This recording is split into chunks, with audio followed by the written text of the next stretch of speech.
Voy a empezar a grabar. Entonces, bienvenidos a todos. La idea de estos meetups de UX es justamente compartir el know-how que surge localmente en la comunidad. Hay mucha gente que está interesada en aprender sobre UX. Hay gente que aprende por su cuenta, gente que toma cursos, pero UX es relativamente nuevo todavía aquí en Paraguay. En realidad es una disciplina bastante nueva, pero más aún en Paraguay. Y lo que es interesante aquí es que no hay una formación, un entrenamiento formal para ser un diseñador UX. En las universidades no se puede aprender eso. Y el área de UX es un área interdisciplinaria que mezcla distintas disciplinas. Por un lado tenés que saber de tecnología, no necesariamente ser programador, pero si sos programador es una ventaja, pero por otro lado si sos diseñador visual es una ventaja muy grande, más aún. Entonces también hay mucha gente que hace UX que viene del área de psicología cognitiva o de antropología, es un área muy diversa.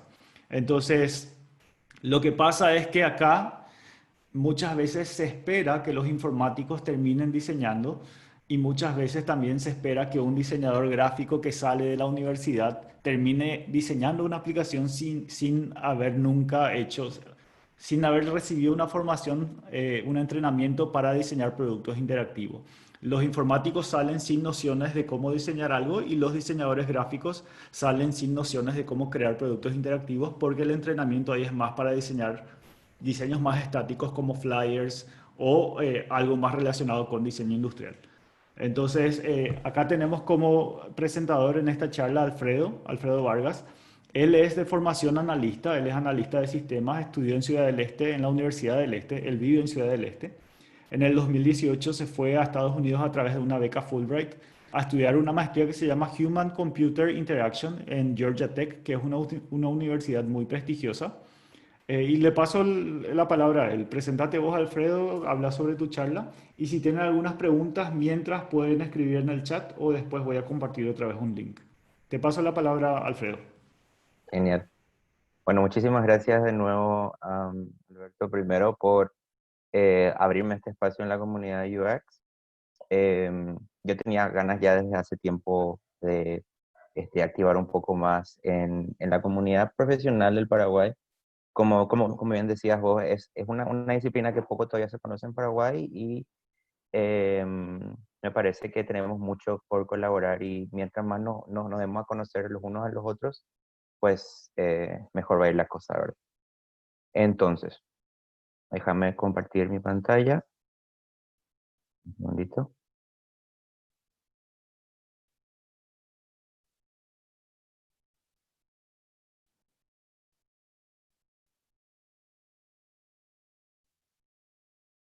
Ahí está.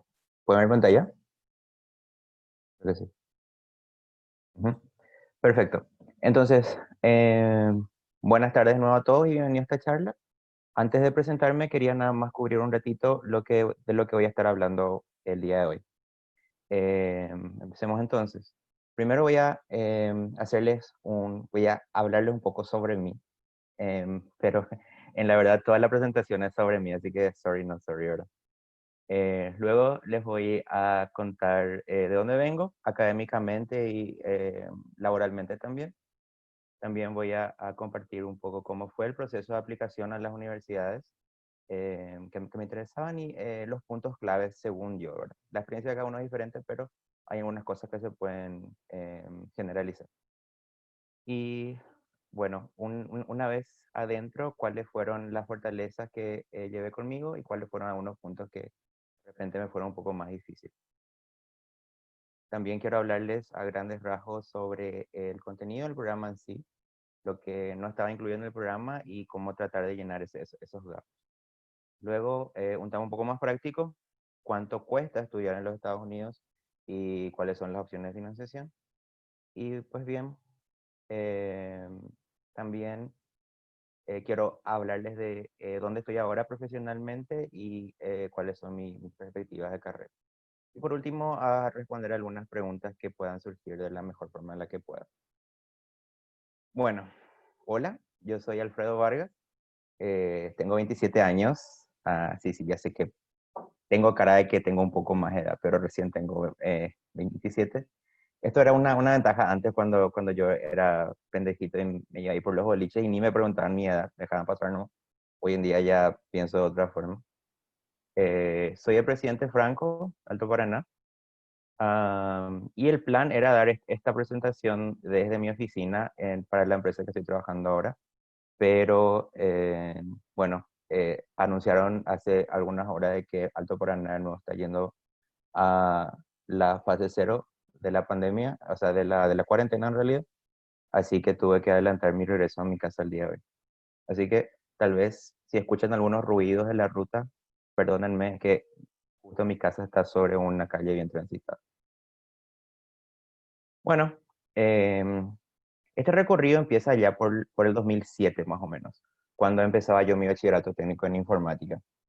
Y todo medio que sucedió así por acaso. Recuerdo que a mí me gustaba la tecnología, pero no era así mi prioridad. La educación básica yo la había hecho en un colegio privado, bien chiquito, bien estricto, y tenía ganas yo de hacer un cambio de escenario, ¿verdad? Así que me cambié al colegio público más grande que tenía acá en el área, que es el Centro Regional de Educación. Como yo pensaba que me gustaban las computadoras, pero en realidad en ese tiempo yo ni siquiera tenía una computadora en casa, postulé al bachillerato técnico en informática, que requería un examen de ingreso. Ingresé y ahí aprendí que realmente se escondía por detrás de esta palabra informática, ¿verdad? Casi todo lo que yo pensaba que sabía de las computadoras en esos tiempos venía de la ficción de los inicios de los 2000, ¿verdad? Los que tienen un poco más de edad, no sé cuál será el rango de edad en el público de hoy, pero los que se acuerdan de los inicios de los 2000 saben cómo eran las computadoras. Así que eran casi como una entidad mágica ahí en las películas y demás. Pero la realidad era muy diferente, ¿verdad? Recuerdo que en mi primer día de clases en el laboratorio, una compañera preguntó, ¿cómo? Apuntando hacia una de las computadoras, ¿cómo se enciende esto? Decía. Y yo no estaba tan lejos de eso. Ni siquiera sabía que era un algoritmo, por ejemplo. Pero en fin, eh, no me desagradó lo que aprendí en esos 3 años. Al salir del bachillerato, teníamos que desarrollar un pequeño sistema de gestión de puntos de ventas, el típico proyecto académico. Y nada, eso me parecía demasiado difícil, ¿verdad? Poco antes de terminar mi bachillerato, yo me había enterado de la posibilidad de aplicar a unas becas de estudio que ofrecía Itaipú, que hasta ahora están disponibles esas becas para gente que sale del colegio y está yendo a la universidad. Bueno, preparé mis documentos y me fui a solicitarlo. Cuando estaba llenando ahí el formulario, esto fue allá por los 2009, y a pesar de que no hace tanto tiempo atrás, cuando eso todo se hacía todavía de forma manual, me topé con que tenía que llenar la universidad y la carrera que quería estudiar, ¿verdad? Yo todavía no me había decidido y no sabía que tenía que informar también eso en ese formulario específico. Y como les dije, lo que aprendí en el colegio me parecía interesante y esta carrera era la única que se dictaba de noche. Y yo sabía que iba a tener que trabajar durante los años de mi carrera. Entonces elegí esa y acabé siendo aceptado para la beca.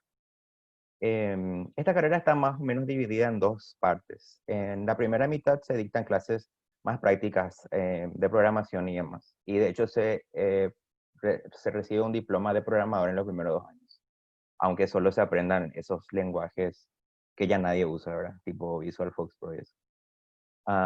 Y en la segunda mitad se dictan clases más dirigidas hacia al ámbito administrativo y al análisis estructurado de datos. En ese momento me di cuenta que estaba mucho más yo interesado en el análisis y la arquitectura de la información que en la programación en sí. En esos tiempos los roles en la industria de software eran un poco más limitados de lo que es ahora, y voy a hablar un poco más de eso en el próximo slide. Pero, y el último punto acá en el slide es que acabo de terminar mi Master en Human Computer Interaction en el Georgia Institute of Technology, que también les voy a estar hablando con más detalle porque ese es el motivo por el que estamos aquí el día de hoy, ¿verdad? Ok, en el tema antecedente laboral, este slide está intencionalmente súper vacío y es por una sola cosa, y es porque realmente no tenía nada de experiencia laboral, ¿verdad? Durante la carrera yo trabajé como el famoso auxiliar administrativo, así nada que ver con lo que yo estaba estudiando, ¿verdad? Pero era básicamente para sobrevivir. Ya casi iba terminando la licenciatura cuando me di cuenta que necesitaba moverme de donde estaba. Y como dije, los roles eran un poco limitados en la época, los roles en la industria. Generalmente las empresas buscaban el famoso analista programador que tenía que tener los dominios en las 5 diferentes tecnologías y que tenía que ser precisamente los 5 lenguajes de programación que esa empresa que estaba buscando un nuevo colaborador ya usaba, ¿verdad? Y como yo dije, la programación no era exactamente lo que más me gustaba a mí, y por eso nunca tuve como la estamina para proponerme a aprender aquellas cosas, y me quedé con lo que aprendí en la universidad, lo que evidentemente no es suficiente. Sumado a que había ya trabajado por 4 años como administrativo, no tenía un horizonte muy entusiasmador en el campo laboral. Pero de todas formas, se me presentó la oportunidad de trabajar como soporte de TI en una empresa maquiladora que produce cables de automóviles acá en Ciudad del Este. Este rol tenía un pequeño componente de análisis en la forma de levantamiento de información para la solicitud de nuevos desarrollos, porque esta empresa tenía el desarrollo de su software in-house. Luego pasé a trabajar en Datapark, que es la empresa que trabajo de nuevo ahora después de volver a los Estados Unidos. También tenía un pequeño rol de análisis estructurando las solicitudes de los clientes. Em, pero trabajar en Datapark también me trajo más claridad de mis objetivos y metas profesionales, digamos. Después de hablar con cientos de clientes, me di cuenta que muchos encontraban problemas recurrentes en el momento de interactuar con algunos de los productos que nosotros ofrecíamos. Cosa que para mí hacían así el mayor sentido del mundo para el cliente simplemente no lo veía de la misma forma. Alrededor de ese tiempo también participé en un seminario sobre diseño de experiencia de usuario y me di cuenta de que de repente ahí estaba mi vocación, ¿verdad? Era como que esa respuesta que yo buscaba. Del lado, me gustaba trabajar con tecnología, pero siempre sentí esa falta del factor humano. Entonces, el diseño de interacción llenó como ese abismo que sentía en mi interior.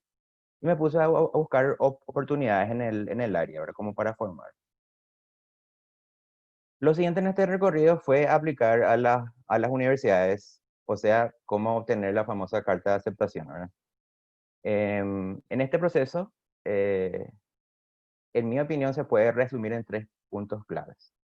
Encontrar una o varias universidades que encajen contigo, conseguir las cartas de recomendación y cumplir con los demás requisitos que las universidades piden.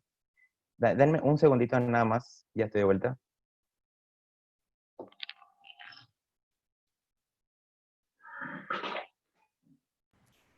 Mientras aprovecho, había sido, sí, estaban llenando las preguntas y yo nomás no vi.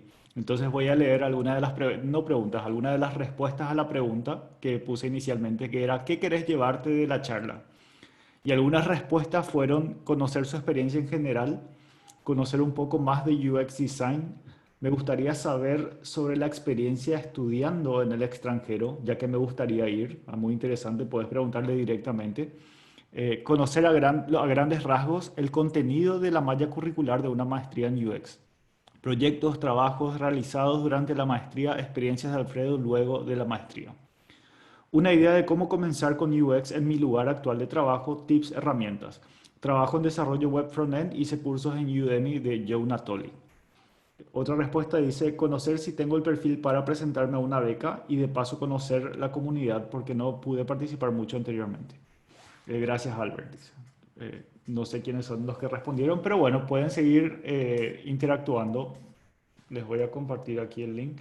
Y al final de la charla, en este mismo link que pasó en el chat, vamos a hacer preguntas. Entonces, cada pregunta que ustedes vayan haciendo, yo voy a ir leyendo y Alfredo va a responder.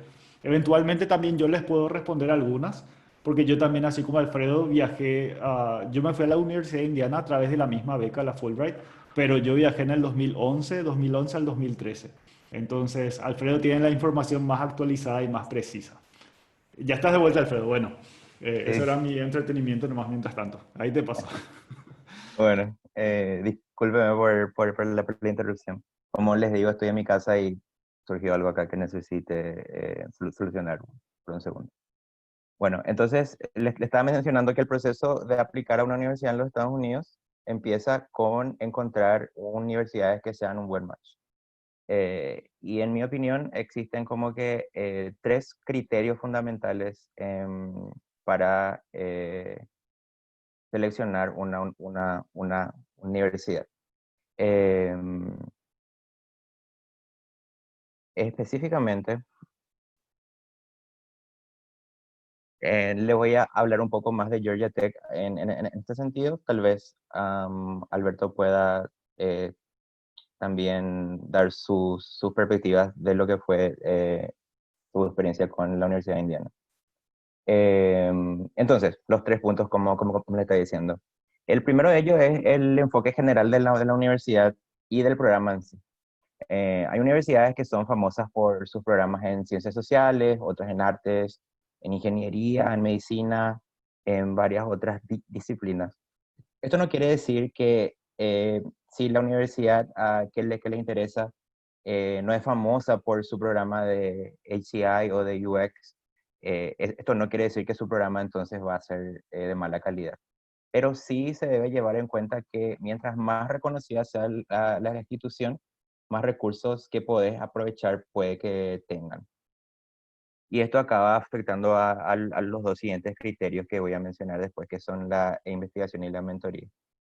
No quiero que esto se convierta en un spot publicitario para Georgia Tech, pero al ser la institución una institución, como bien decía Alberto, que está muy bien rankeada y también es famosa por sus programas en Computer Science, y además de eso tiene muy buenas escuelas de Industrial Design y de psicología también. Entonces, desde un principio me llamó mucho la atención. Pero voy a hablar más también de eso un poco más tarde. Y los siguientes son las líneas de investigación, ¿verdad? Esto tiene que ver directamente con lo que le mueve uno a uno mismo. Es mucho más fácil encontrar esa motivación para trabajar por algo en lo que ya tenés una pasión. Por ese motivo, es muy importante dedicar un poco de tiempo familiarizándose con los trabajos de investigación que ya existen dentro del departamento que te interesa aplicar. Yo particularmente quedé fascinado con el trabajo, eh, un segundito, que está acá. Un ratito.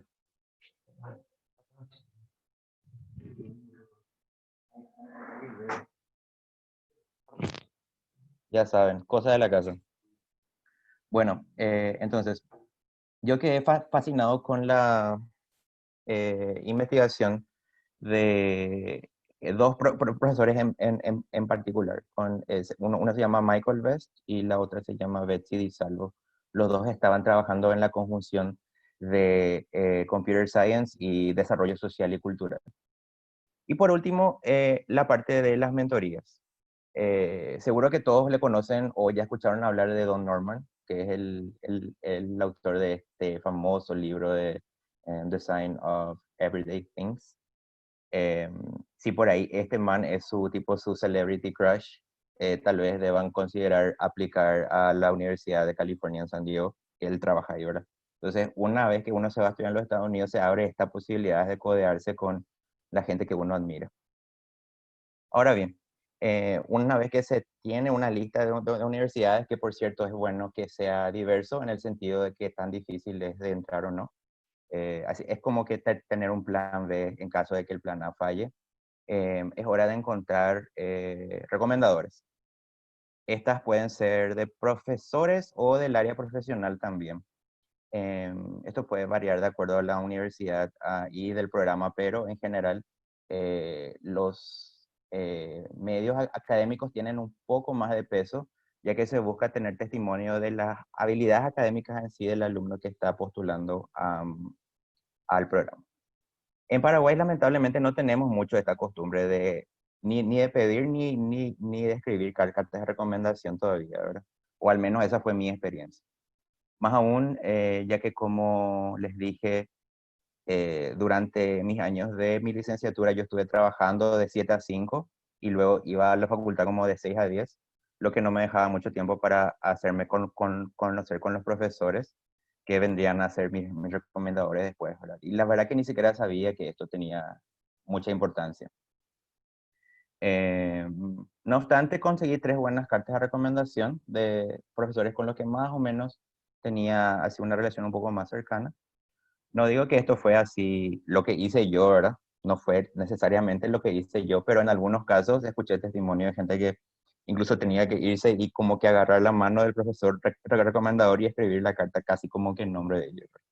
Son situaciones que surgen principalmente porque las cartas tienen que ser en inglés y tienen que ser presentadas directamente en las plataformas de las universidades. O sea que necesitas más o menos lo más común es 3 cartas por cada aplicación. Si vas a aplicar, por ejemplo, a 4 universidades distintas, necesitas 12 cartas, básicamente. ¿Verdad? No necesariamente de 12 personas diferentes, pero son 12 cartas en fin.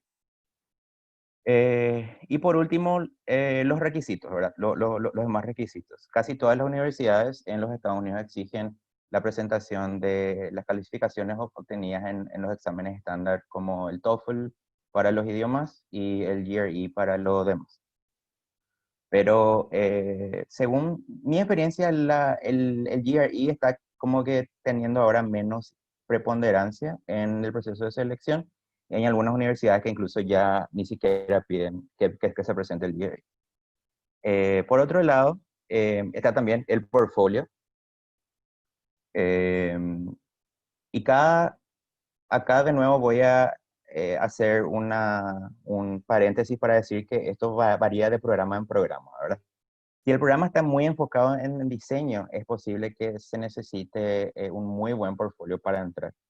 En Georgia Tech pedían portfolio, pero era opcional. Y yo entré siempre sin presentar uno.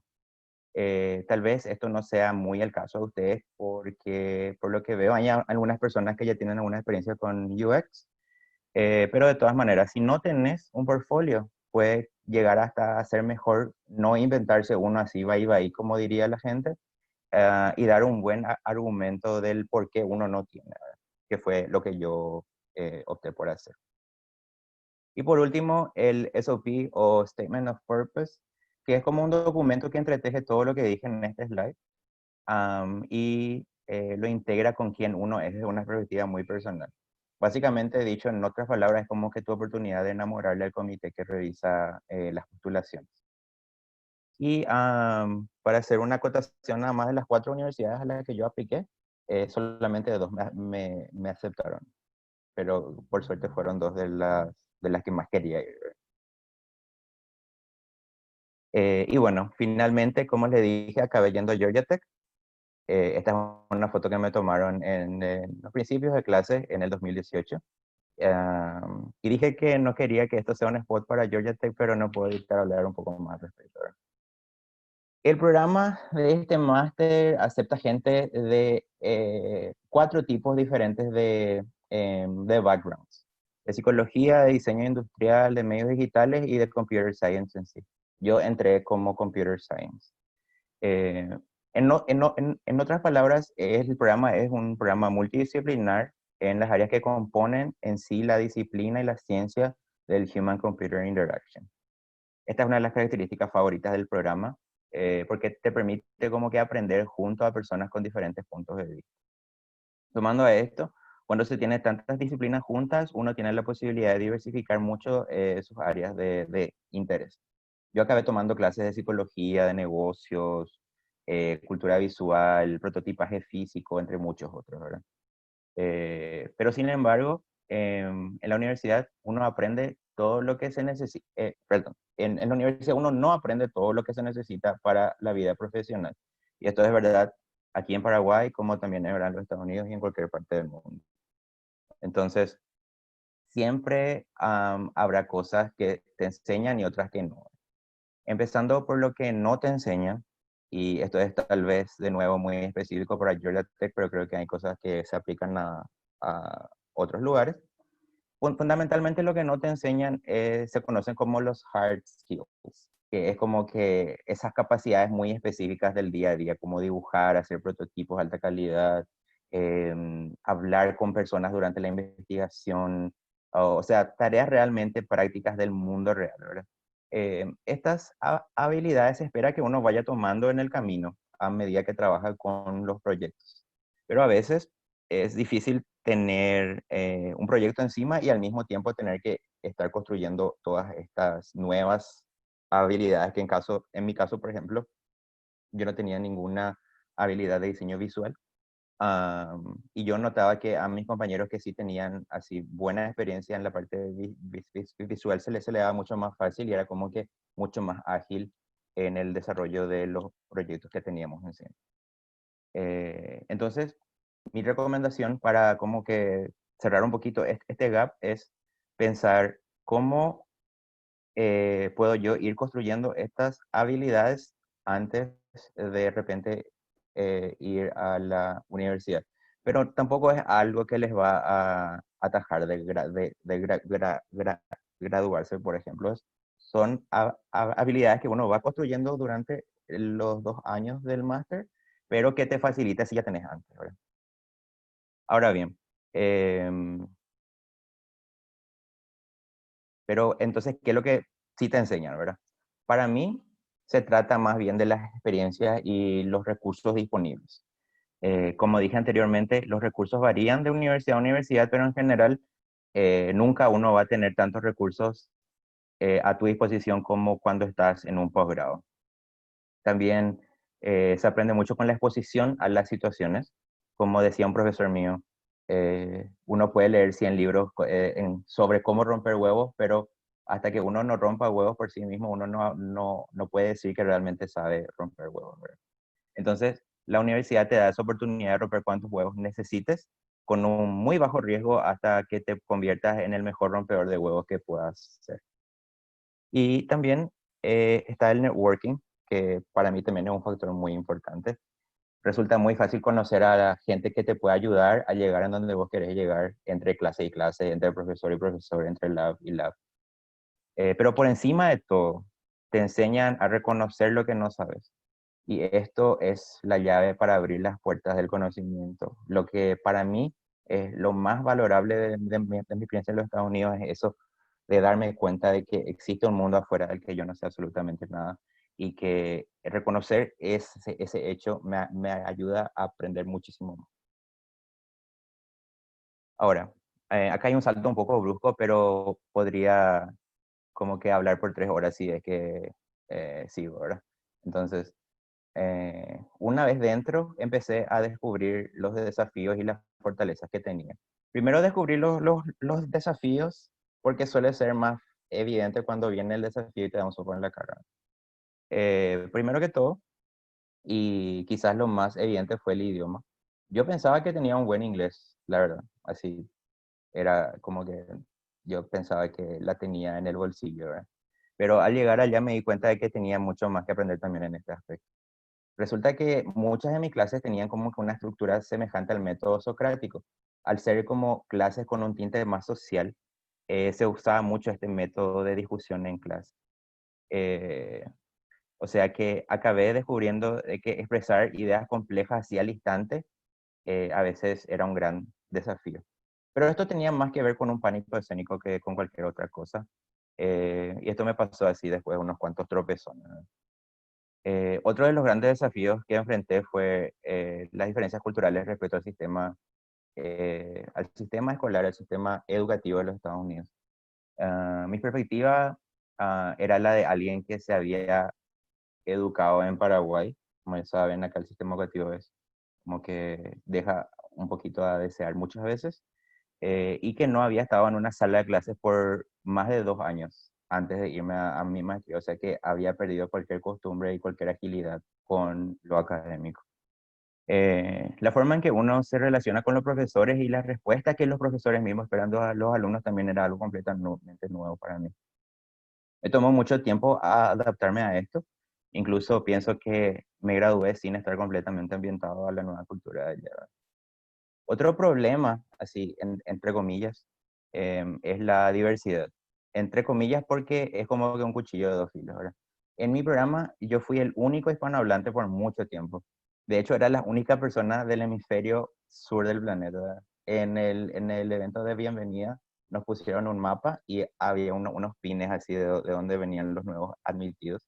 Y literal, si dibujabas una línea en el Ecuador, yo era el único que estaba por debajo. Eh, Casi todo el programa estaba compuesto por americanos y por asiáticos. Por un lado, esto puede ser visto como una ventaja, ¿verdad? Ya que las perspectivas que uno trae a la mesa al momento de colaborar son realmente únicas. Pero por otro lado, el aislamiento cultural toma un peso rápidamente y tiene impacto en las emociones también, que es el siguiente punto del que voy a hablar. Cada uno se encuentra en un ambiente altamente competitivo cuando está en un posgrado, especialmente en los Estados Unidos, y el estrés puede apoderarse de uno. Gracias a Dios yo pude montar así un sistema de soporte que me ayudó a superar los desafíos. Y, pero creo que el objetivo por detrás del por qué estoy compartiendo esto con ustedes es resaltar la idea de poder mostrarse un poco más vulnerable. Esto nos permite aprender más profundamente de cada situación y como personas que buscan entender a los demás, llegamos a hacer de la palabra empatía como nuestra bandera, ¿verdad? Y lo llevamos como que impreso en el pecho. Y a través de esta empatía queremos reflejar ese entendimiento en los productos que diseñamos. Ser empáticos es como que con nosotros mismos es el primer paso, según mis consideraciones. Y viniendo de la industria del software, que es un ambiente así dominantemente masculino y a veces llega a ser un poco tóxico, sé que esto no es la cosa más fácil del mundo, pero hay que mantenerse vigilantes. Pero también hubo fortalezas, ¿verdad? Tuve un poco de dificultad para llenar este slide, así que tuve que preguntarle a gente con la que ya trabajé en los proyectos justamente durante mi maestría, y estas fueron algunas cosas que mencionaron, ¿verdad? Eh, Justamente el hecho de tener una perspectiva única por venir de una parte del mundo que para ellos era bastante desconocida, el idioma en sí, por hablar más de un idioma en los Estados Unidos ya resaltas un poco, y más todavía cuando tenés un idioma tan único como el guaraní, en nuestro caso siempre es como que un quebrador de hielo eso. También atención a los detalles y pensamiento crítico más o menos viene esto de la mano, llevar como que una lista mental siempre de los criterios y ofrecer soluciones creativas a los desafíos que cada proyecto a uno le presenta. Ahora bien, ¿cómo fue que en principio me haya ido a estudiar a los Estados Unidos y cómo al final obtuve mi máster, ¿verdad? La respuesta a esto es prácticamente una sola y la respuesta es Fulbright. Como estaba diciendo Alberto, ambos, él y yo tenemos el privilegio de haber sido seleccionados para este programa. Evidentemente, esta no es la única forma de lograrlo, de hecho, solamente una de varias, ¿verdad? Pero para mí, este fue el camino. Y como no es difícil imaginar, los costos suelen ser el mayor problema. Y en mi caso sé que hubiera sido impeditivo en caso de no haber tenido esta beca. Entonces, los costos de matrícula varían dramáticamente de universidad a universidad. Georgia Tech es una universidad pública, pero esto no significa que sea barata necesariamente, ¿verdad? Para darles una estimativa, el costo por semestre para el programa al que yo fui es alrededor de $17,000 por semestre. Esto en concepto de matrícula. Pero yo conseguí que me concedan un descuento especial que se conoce como Out of State Tuition Waiver, ya que se trata de una institución pública. Los locales del estado de Georgia pagan una tasa base que se considera que ya pagan parte de su educación en los impuestos, entonces los que son locales del estado pagan menos. Y los que vienen de otros estados o de otros países pagan la matrícula completa, ¿verdad? En mi caso, fui considerado como estudiante del estado de Georgia y el costo fue alrededor de $9,000 por semestre. Y el costo de vida mínimo para la ciudad en la que yo vivía era más o menos de $1,400. Esto realmente es lo mínimo y con menos de esto no podría haber sobrevivido, para decir la verdad. Esto es muy, muy, muy específico para lo que fue mi experiencia, pero considero que puede servirles para hacer algunas consideraciones. Yo, como les decía, tuve el privilegio de tener esta suma completamente cubierta por la beca Fulbright. La beca Fulbright también incluye tutorías y orientaciones para el proceso de postulación a las universidades, cosa que para mí fue fundamental, ya que como les decía, yo no conocía nada del sistema educativo afuera y el sistema, perdón, el Fulbright trabaja con fundaciones en los Estados Unidos que te ayudan a completar el proceso de postulación a las universidades. Esta charla tampoco tiene ánimo de ser propaganda para Fulbright en sí, pero déjenme decirles que es una de las mejores becas que se puede conseguir desde Paraguay ahora mismo. Y entonces, después de todo esto, finalmente me gradué, ¿verdad? Y me vi con esta pregunta, ¿y ahora qué? Bueno, las opciones son muchas en teoría.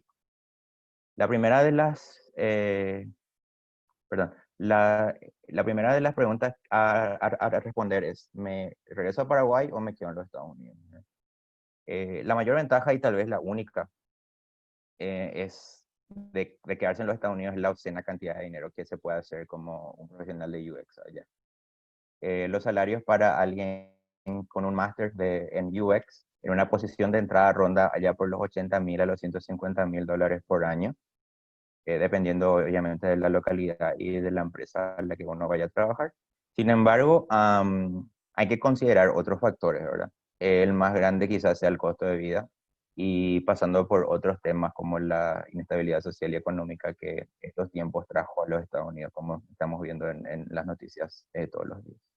En mi caso, la decisión ya estaba tomada porque la beca que yo obtuve era uno de los requisitos era un compromiso de volver a Paraguay. No veo esto como una atadura. Verdaderamente yo creo que en Paraguay hay oportunidades por donde se mire y no siempre se dan las condiciones, pero de que hay oportunidades, hay oportunidades. Y ya por último, por otro lado, al graduarse de HCI, también uno se pregunta qué roles uno podría tomar en el campo profesional, ¿verdad? Y estos son nada más algunos de los roles que me vino a la cabeza cuando estaba escribiendo, ¿verdad? Hay como que a cada día surgen más roles y en algunas empresas se llaman de una forma y en otras de otra. O sea que son muchos los papeles que un profesional de UX puede tomar. A nivel internacional en general, todos trabajan como en unísono, como un equipo, como una máquina bien aceitada, ¿verdad? Pero en Paraguay, como bien decía Alberto al principio, UX es una disciplina como que que está recién en sus comienzos. Por lo que los que decidan regresar después de estudiar en los Estados Unidos, como que tienen que prepararse para tener un enfoque mucho más generalista que un perfil específico. Y justamente esta es la situación en la que yo me encuentro ahora mismo. Aquí en la empresa en la que estoy trabajando, que se llama Datapar, yo soy la primera persona contratada específicamente para mejorar la experiencia de usuario con los productos que tenemos.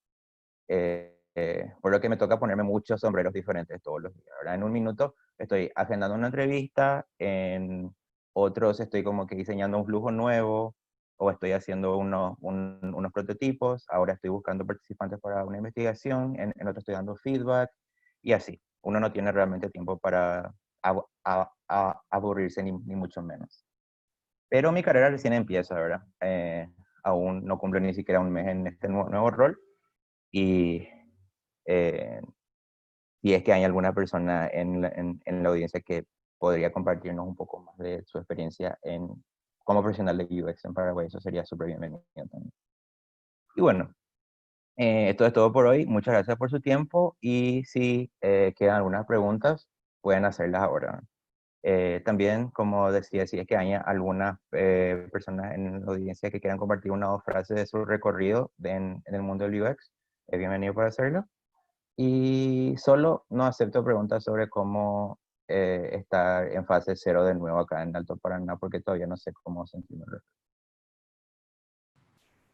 Ahí compartí de vuelta el link eh, en el chat.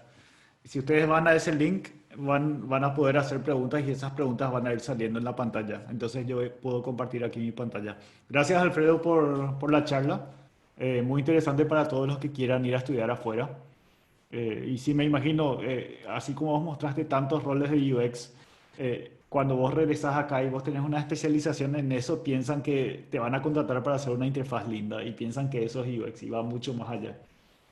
Acá dice Mauricio, lo bueno de la industria, lo bueno de UX UI y la industria en sí, digamos, es que justamente cada vez hay más empresas que apuestan a trabajos remotos. Eso es cierto también. Eso es cierto. Bueno, voy a compartir mi pantalla.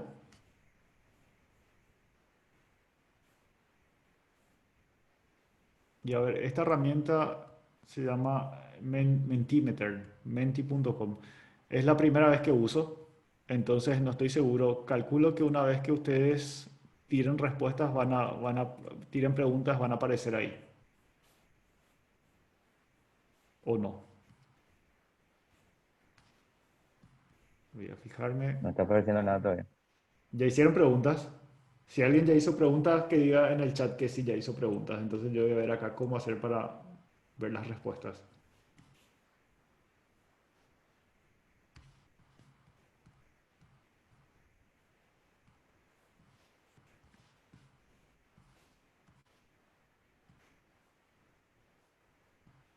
Aquí parece que hay otro link.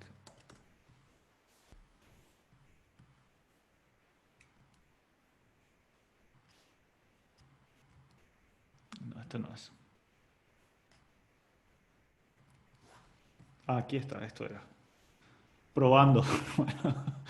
A ver, pregunta desde mi ignorancia, dice, UX no es lo mismo que programar, o también se hace, hay campo aquí en Paraguay para UX. Entonces la pregunta es si UX no es lo mismo que programar o si también en UX se programa, es lo que entendí. Y si hay campo Sí. en Paraguay para UX. Comenzá vos y después todos pueden aportar, todos los que estamos en el área pueden tirar un poquito Sí. para aportar la respuesta. Pueden escribir en el chat y si alguien necesita le habilita el micrófono, le habilito el micrófono también. Bueno, Te doy la palabra primero, eh, Alfredo. primero que nada, como decía, UX es como que un término sombrilla que engloba muchísimas cosas, muchísimos profesionales diferentes, desde diseñadores hasta arquitectos. Hay un rol específico que se está popularizando mucho ahora, que se llama UX Architect, que es la persona que desarrolla el front-end con un poco de conocimiento de UI UX. Es como que no necesariamente se encarga del diseño de toda la experiencia UX, pero es un programador que entiende de UI UX y colabora con la parte de desarrollo y básicamente hace la parte de front-end o la parte de UI de los productos. Pero para responder más específicamente a la pregunta, no es lo mismo, ¿verdad? De UX y programar, menos todavía en un sentido más tradicional de lo que se considera aquí en el mercado paraguayo, pero no necesariamente son excluyentes tampoco, ¿verdad? O hay espacio para programadores dentro del mundo de UX. Ujú. Y justamente para los que son nuevos en el área, UX es el acrónimo de User Experience, que quiere decir experiencia del usuario. Entonces, si te pones a pensar de forma amplia, todo lo que tenga que ver con crear una experiencia del usuario entra dentro de UX y por eso es un área interdisciplinaria, desde psicología cognitiva, desde diseño, desde computer science, ciencias de la computación. Pero UX y programación definitivamente no son los mismos y ese es también un preconcepto que muchas veces se tiene acá. Una empresa muchas veces está buscando, dice un UX designer y está buscando un desarrollador front-end. Ahora, si el desarrollador puede diseñar también, entonces sí hay un UX designer. UX no es lo mismo que UI. UI es User Interface, interfaz de usuario. Y un diseñador, un User Experience Designer, un UX designer, que puede hacer muchas actividades para ayudar a crear una mejor experiencia de usuario. Una de las cosas que puede hacer es diseñar interfaces también. Pero por supuesto que dentro de esa, la actividad que por defecto se asocia a un UX designer es diseñar interfaces. Yo tengo muchos compañeros de mi maestría en Estados Unidos que hasta ahora hacen wireframes y nunca hicieron interfaces en alta fidelidad. Yo acá en Paraguay tuve que aprender a hacer eso. La universidad a mí no me entrenó para eso, pero tuve que aprender porque los latinos tenemos que ser todólogos porque hay cosas que UX es algo nuevo y vos tenés que saber de todo y tal vez especializarte en algo, pero saber de todo. Voy a ir a la siguiente pregunta.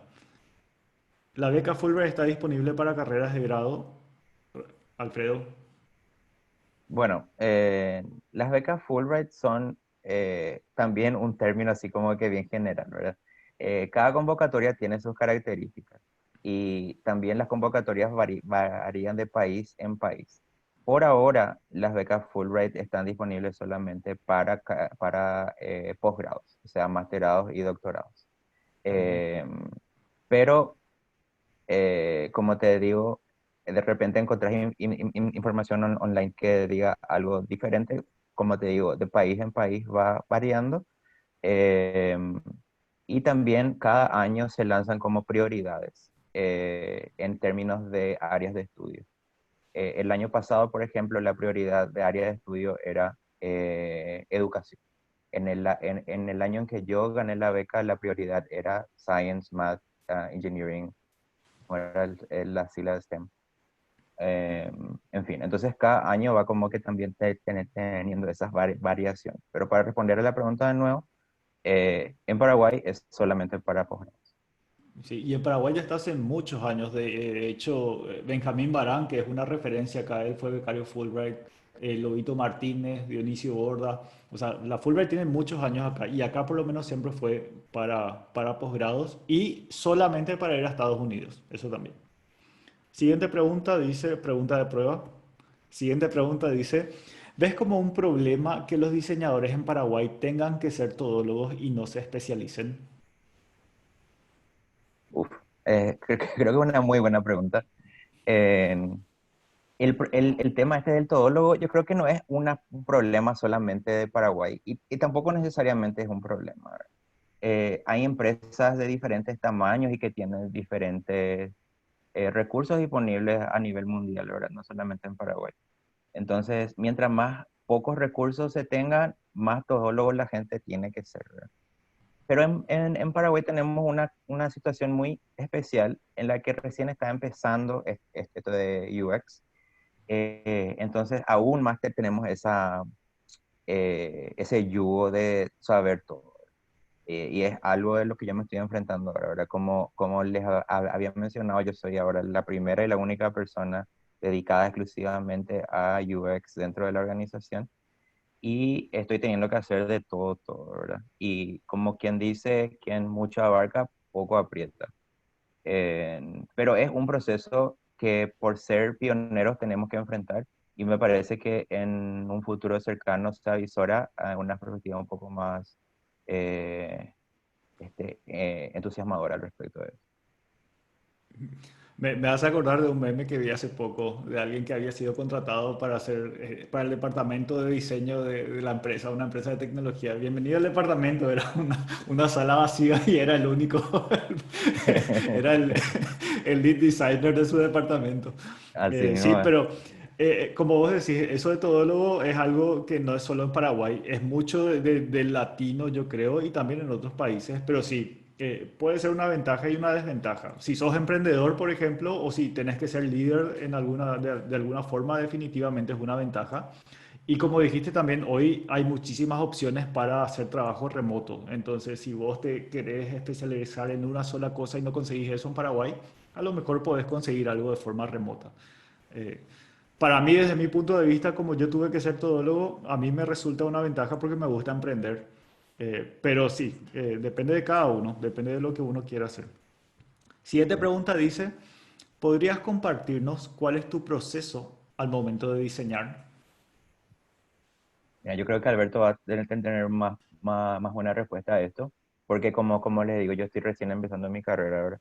Yo en la universidad, yo encaminé más mi carrera para ser más UX Researcher, que esa división entre UX Designer y UX Researcher, yo creo que estamos todavía así, un poco lejos de poder acuñar acá en Paraguay. Em, porque por la naturaleza en sí, para hacer research necesitas algo de design adentro. Es como que el sujeto de estudio dentro del UX Research es el design en sí, y por encima de eso al user. Entonces era como que algo que yo tenía por hecho de que iba a tener que hacer design también, pero no es necesariamente lo que yo enfoqué mi carrera académica en, ¿verdad? Yo me especialicé mucho más en métodos de investigación, tanto cualitativos como cuantitativos, eh, y así como que investigación etnográfica, investigación basada en recursos, cosas que lastimosamente todavía no estoy teniendo la oportunidad de aplicar acá porque me estoy viendo en una situación en la que estoy teniendo que hacer más research, más diseño, ¿verdad? Pero estoy también como que en un proceso de desarrollar mi propio proceso todavía, porque también es importante recalcar que los procesos de diseño tienen que ajustarse a la cultura que ya existe dentro de la organización en la que estás trabajando, ¿verdad? Un diseñador no puede llegar y decir, este es el design thinking y estos son los pasos que vamos a hacer, siendo que dentro de la organización ya existe una estructura que posiblemente está ahí como que está establecida por muchos años. Y primero no vas a tener la aceptación que necesitas para que se implementen los findings que salgan del research. Y otro que vas a generar como que una cultura muy áspera, ¿verdad? Entonces, todo proceso de diseño tiene que adaptarse a la cultura que ya existe. Y estoy yo en el proceso ahora de diseñar ese proceso dentro de la organización para la que trabajo. Ahí dice Andrea, esa fue mi pregunta.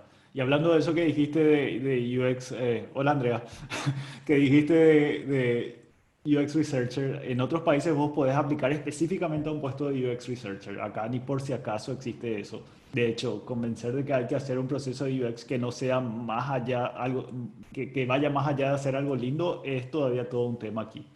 Entonces sí, y agrego algo a lo que dijo Alfredo. Como Alfredo viene del mundo de la informática y yo también, yo cuando me fui a mi maestría, yo tenía en mente pensado que iba a aprender el proceso para diseñar. Acá la pregunta fue cuál es tu proceso, entonces era específicamente para Alfredo. Pero una de las cosas que yo aprendí es justamente es que no hay un proceso. Cada uno tiene un proceso diferente y por eso justamente la pregunta está orientada así. Y que si uno puede adaptar frameworks, pero no hay una fórmula como pensamos los informáticos, los que somos lógicos, no hay una fórmula para resolver todos los problemas. Siguiente pregunta. ¿Cómo se relaciona el diseño industrial con UX? Bueno, como les mencionaba en el programa al que yo fui, una de las uno de los cuatro pilares que sostiene el programa es Industrial Design. La escuela de diseño industrial dentro de Georgia Tech es como que el centro, el corazón de diseño del campus en sí, es como que donde están todos los cool kids, los chicos que se visten así como que con onda y toda la onda.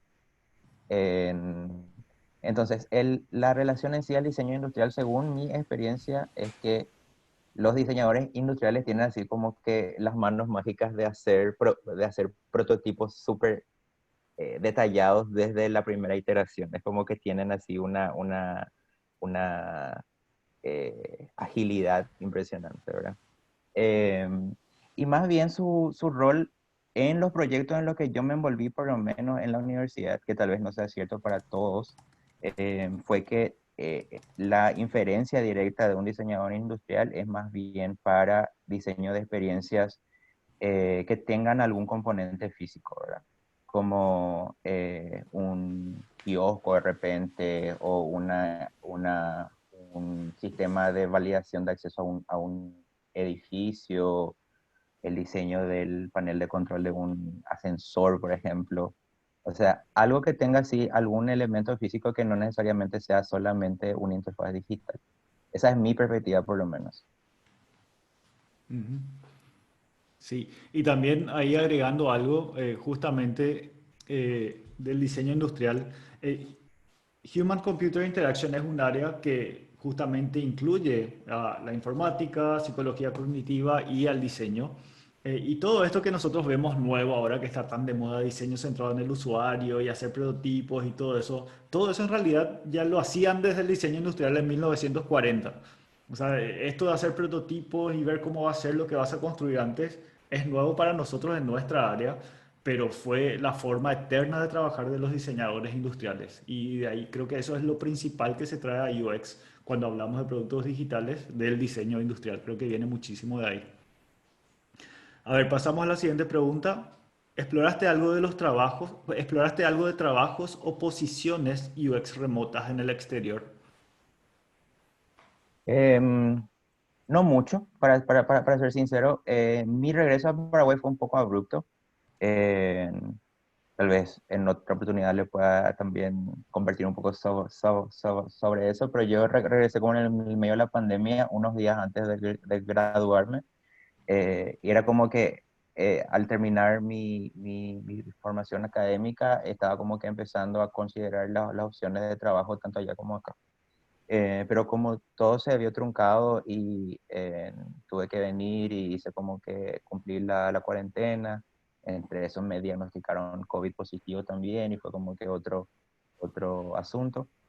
Entonces como que fue como que se vio un poco truncado la finalización de mi experiencia en los Estados Unidos. En cuanto a explorar posiciones remotas, sin dudas las consideré en algún momento, solamente que existen más posiciones para UX Design con bastante experiencia. Es como que tenés que tener un muy buen portfolio debajo de tu brazo ya listo como para presentarlo a los empleadores.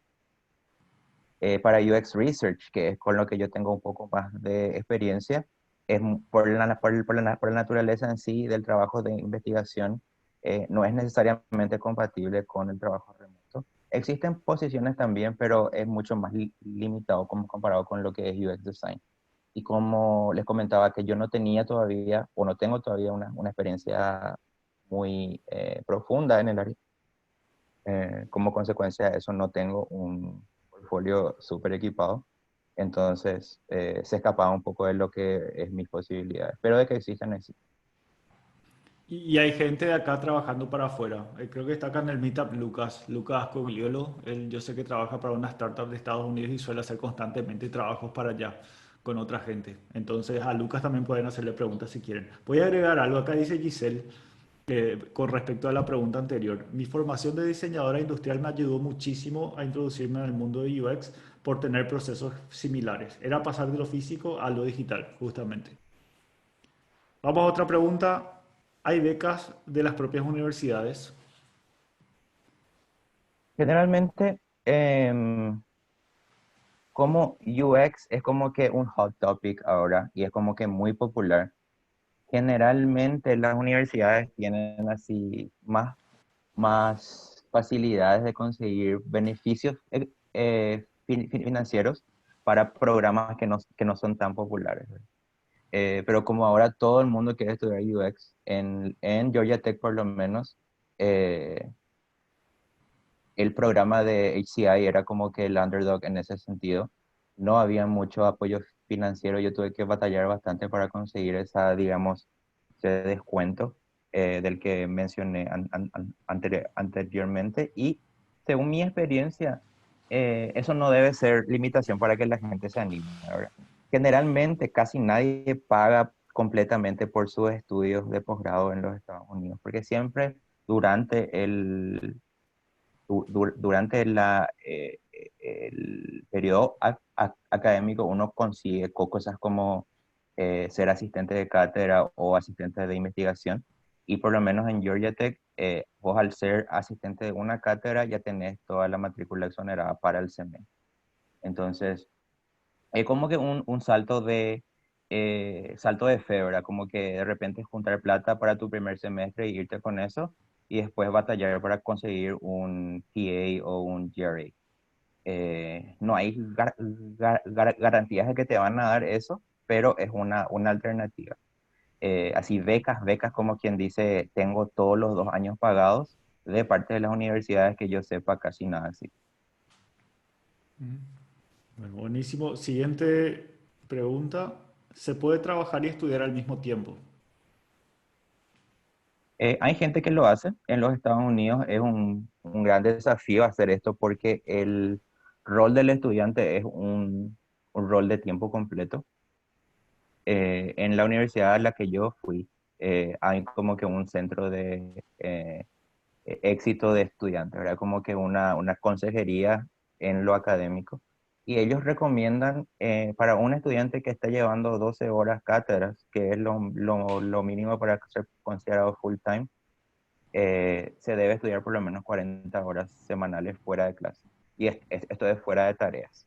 O sea que si tenés algún proyecto específico, tenés que hacerlo otra vez fuera de esas 40 horas. Y 40 horas, como bien saben, es un trabajo de tiempo completo, ¿verdad? Ya te toma 8 horas de lunes a viernes. Y si te animas a trabajar fuera de eso, tal vez puedas hacerlo. Pero está otra vez otro constraint con respecto a eso, que es el tema de la visa, ¿verdad? La mayoría de las visas que tienen los estudiantes no permiten que uno trabaje a menos que sean casos muy extremos. Entonces, estudiar y trabajar de repente, no, desde mi punto de vista, no sería luego lo recomendable. Y segundo, que por temas legales es difícil que se... Sí, sí. Yo me acuerdo de mi maestría, mis compañeros, los que trabajaban, tomaban el programa de maestría part-time. No, no eran estudiantes de tiempo completo, entonces no tomaban todas las materias. Pero sí, es prácticamente imposible. Tienes que sacrificar, no dormir en todo el semestre por ahí si querés que te dé el tiempo, porque las tareas son, eso que dijo de 12 horas de clase, 40 horas de estudio, es real. Es una vida de estudiante a tiempo completo. En tu experiencia académica, ¿tuvieron módulos con enfoque de negocios? Bueno, como bien sabrán, en los Estados Unidos uno hace su propia malla curricular cuando ingresa a una universidad, ¿verdad? Hay como que una lista extensa de clases que cumplen con algunos requisitos básicos del programa. En mi caso, yo estaba dentro del programa de Master of Science in Human Computer Interaction con la especialización de Interactive Computing. Yo tenía una lista de materias que tenía que cubrirlas sí o sí, una cantidad de horas por la especialización en sí, y después tenía otra cantidad de horas que tenía que cumplir con materias electivas, que de hecho me obligaban a tomar materias que estaban fuera de mi área de confort, digamos, ¿verdad? Entonces tenía que yo tomar materias de psicología, materias de estadística, y entre ellas había la posibilidad de tomar materias de negocios. Acabé tomando dos clases específicas. Una se llamaba este, era sobre cómo conseguir fondos para startups, que era muy interesante. Y otra tenía que ver básicamente con manejo de startups dentro de organizaciones. O sea que las dos tenían como que un enfoque medio startup.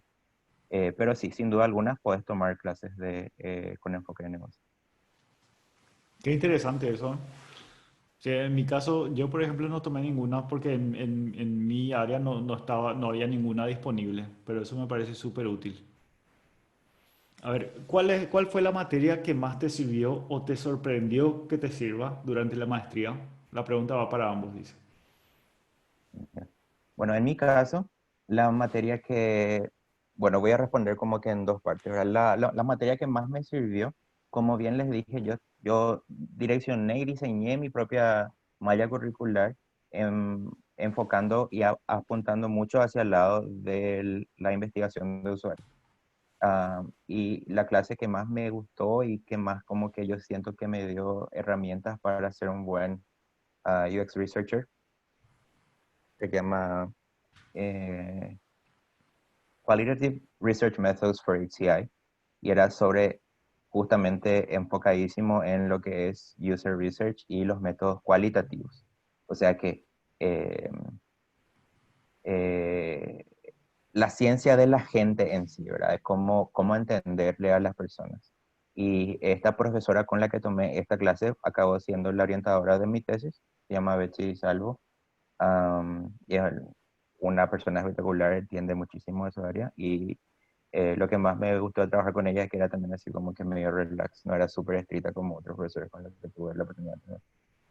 Y lo que más una materia que me sorprendió, ya mencioné eso con el riesgo de ser repetitivo, pero voy a mencionar de nuevo esta clase de Private Equity for Startups, que era la clase de cómo básicamente era una clase de cómo vender ideas, ¿verdad? que es el negocio de los startups. Eh, no sé si algunos ya tuvo la oportunidad de leer este libro, The Lean Startup. Eh, Habla sobre el proceso de negocio de las startups y cómo probar conceptos en el mercado. Y era más o menos de lo que se trataba la materia esta. Eh, y me sorprendió porque yo no esperaba encontrar tanto del proceso de UX dentro de un proceso de negocio. Ujú. Eh, y en mi caso, a ver, tengo dos materias que me vienen a la cabeza. Una es la primera materia que tuve que se llamaba Interaction Design Practice, que era una materia absoluta, como casi todas, pero esta fue la primera y era una materia absolutamente práctica. Y lo que hacían era, todo el semestre consistía en formar grupos y resolver problemas en grupos donde tenías que hacer alguna app. Y cuando yo estudié no existía todavía Sketch, no existía Figma, nada de eso. Nosotros hacíamos prototipos como salía y como podíamos. Había gente muy capa, o sea, yo le veía a los diseñadores y decía, wow. Pero esta materia era, me acuerdo, el primer trabajo práctico nos tiraban sin darnos nada de teoría, nada de nada, y nosotros teníamos que inventar un proceso y diseñar algo. Y al final todos nos aplazábamos en el primer trabajo, pero era súper interesante porque vos, o sea, la dinámica consistía en hacer algo, estrellarte, reflexionar y a medida que te estrellabas ibas aprendiendo. Y al final de cada trabajo, que duraban más o menos 2 semanas, tenías que presentar ante toda la clase. Y depende, en algunos casos la crítica era más suave y en otros casos la crítica era más fuerte, pero había veces donde te tocaba una crítica dura y toda la clase tenía que criticar tu diseño y vos de alguna forma tenías que saber pararte ahí y recibir esa crítica. Eso por un lado. Y después de ese semestre yo no quise saber más nada de diseñar, me acuerdo muy bien, hasta que después se me pasó. Y otra materia que se llamaba Visual Meaning and Form, que es como entender el significado en las imágenes.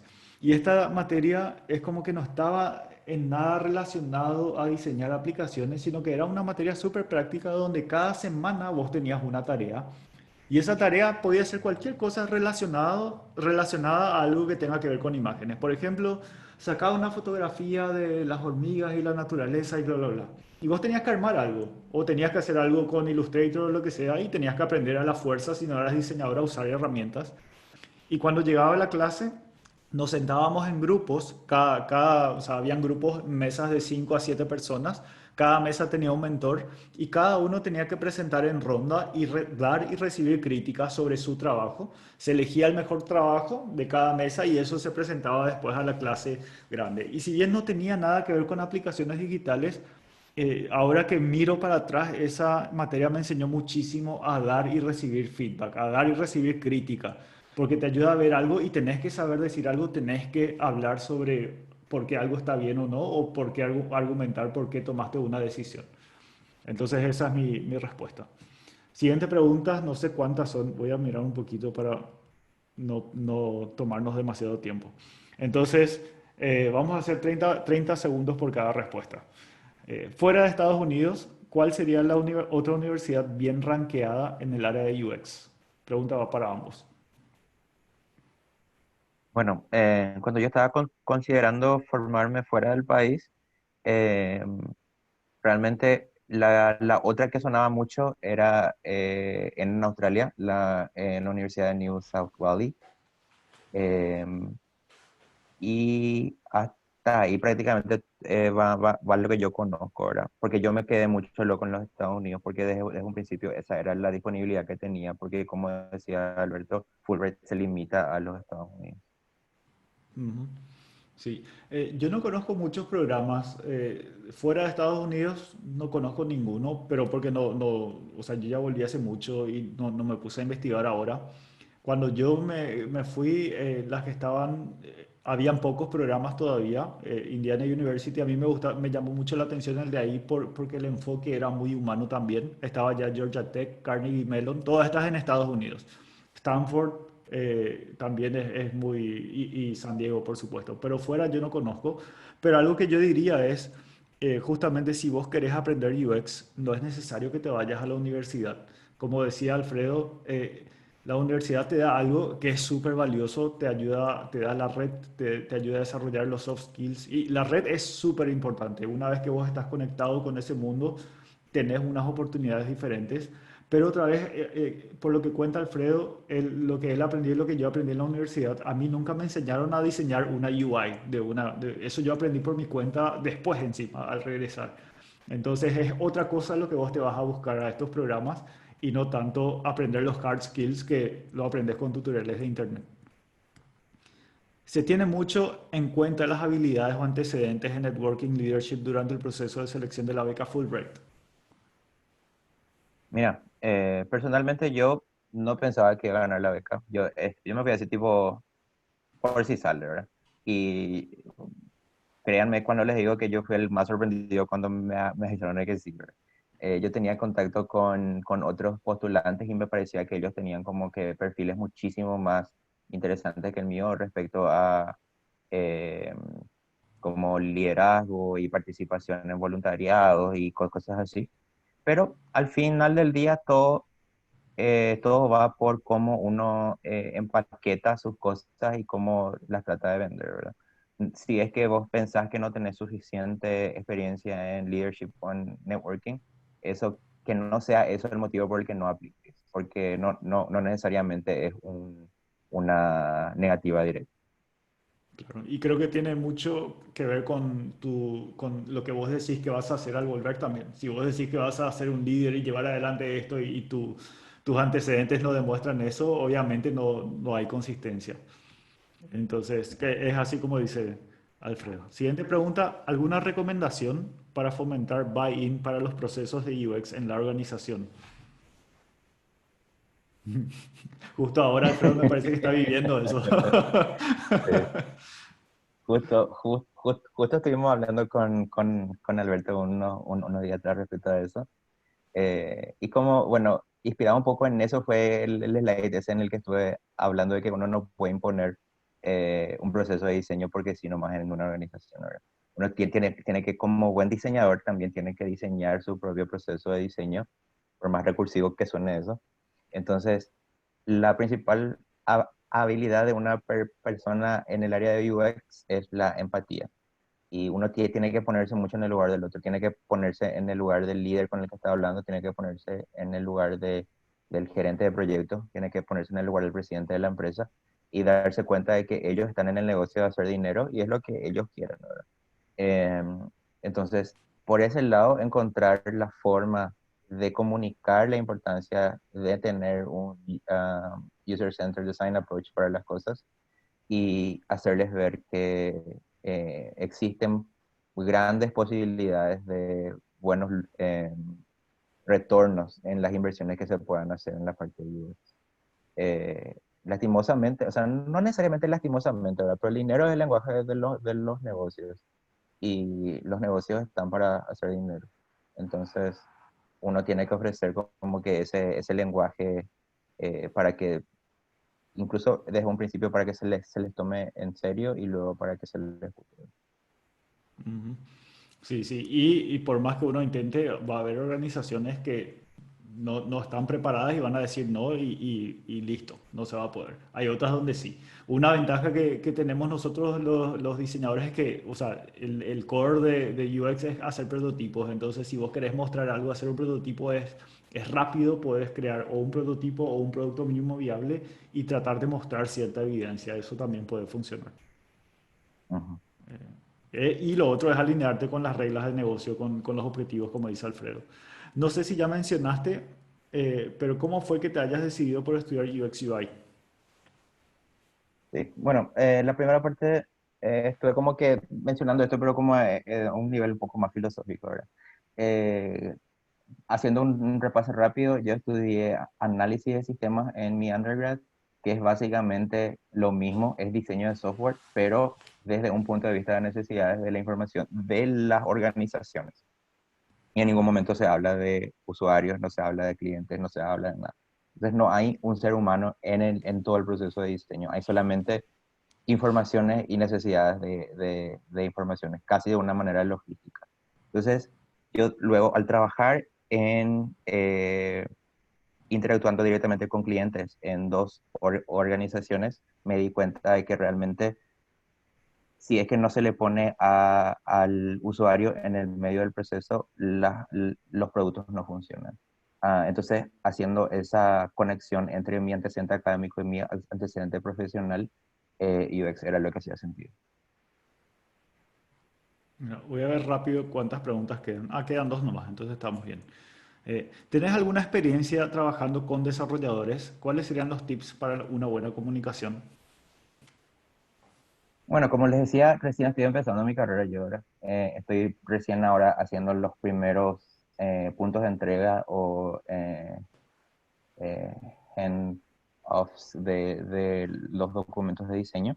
Estoy teniendo muy buena aceptación por parte de los diseñadores en la organización que yo estoy trabajando. Hay como que buena con la colaboración entre yo, el diseñador y ellos. Y hay como que una comunicación constante. Y yo diría eso como un tip sería mantener una comunicación fluida, ¿verdad? Cosa que es bastante desafiante también ahora porque todos estamos haciendo home office, pero nunca hace mal repetir, ¿verdad? Como que cuando haces la entrega, cuando entregas tus documentos de diseño, haces explícito de que estás ahí, como que si tenés alguna duda, estoy acá, cualquier cosa que surja, me puedes llamar o me puedes enviar un Slack o cual sea el medio de comunicación que usen en la organización. Sí, la frecuencia es súper importante. Creo que Lucas una vez nos contó que justamente cuando él entrega trabajos que tienen que después hacer desarrolladores remotos, él tiene que invertir así muchísimo tiempo. El día que el programador va a trabajar en tal funcionalidad, hace una llamada con el programador y ahí se ponen a revisar. Porque en mi experiencia a mí también ya me pasó, entregamos un diseño, se fue el developer a hacer lo que quería y después ya está, y era algo totalmente diferente a lo que habíamos diseñado. Entonces, yo creo que va más por la frecuencia y la transparencia.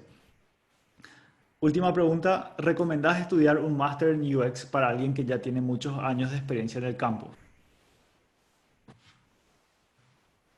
No sé si Alberto puede empezar con esto, porque Yo diría que sí, sí, porque es como vos dijiste hace rato, lo que vos ganás en una experiencia universitaria es en la red, son muchas cosas más allá de los hard skills. De hecho, depende del programa. Si tu programa está muy enfocado, por ejemplo, desde de la Facultad de Artes Visuales, tal vez está más enfocado a UI.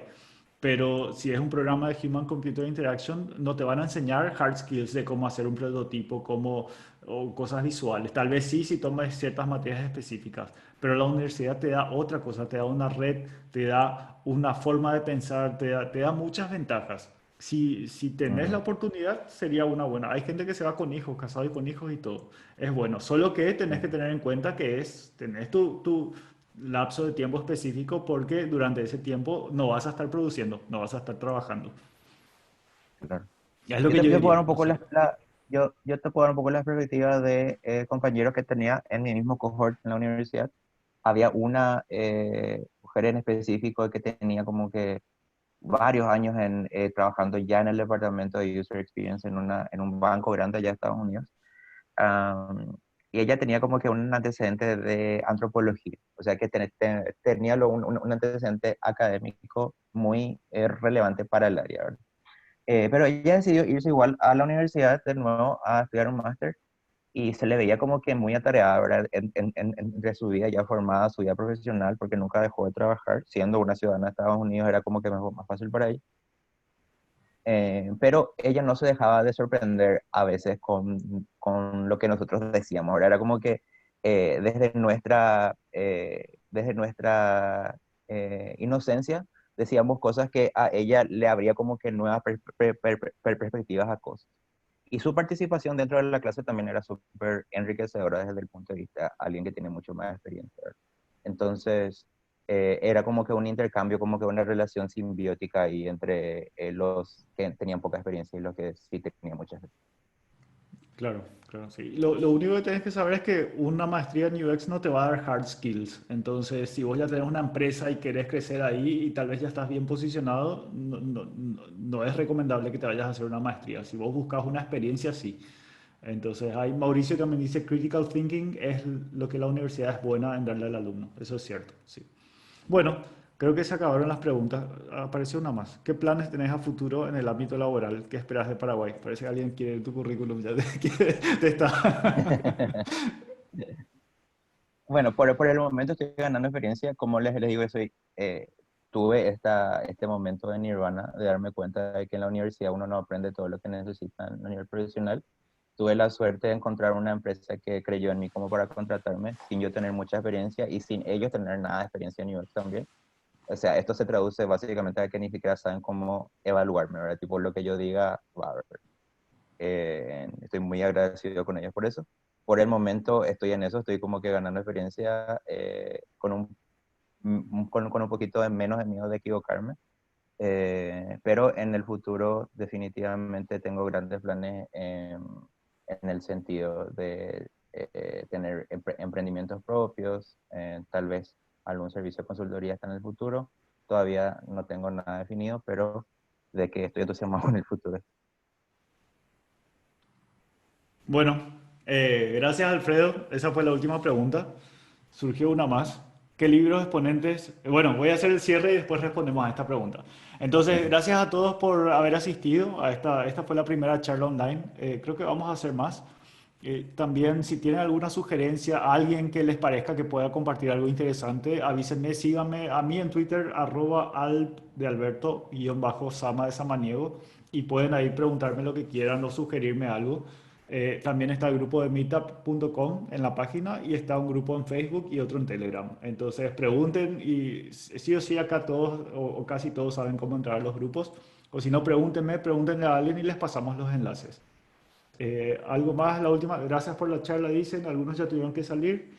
Y la última pregunta entonces, ¿qué libros, exponentes, películas o series relacionadas al tema recomendás?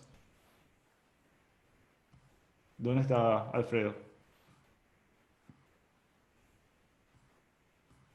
Bueno, ahí voy a dejar de compartir pantalla.